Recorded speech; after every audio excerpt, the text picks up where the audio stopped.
Now, when I had that Exmark, man, during the spring, I'm telling you, it was a sad situation. My feet used to hurt because I'm mulching leaves and things like that, and that requires a lot more walking.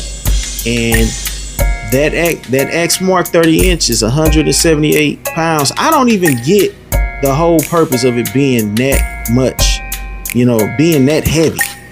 That's insane to me. It don't make sense. It don't add up. I think that was a bad idea for Exmark. I'm just being honest with y'all.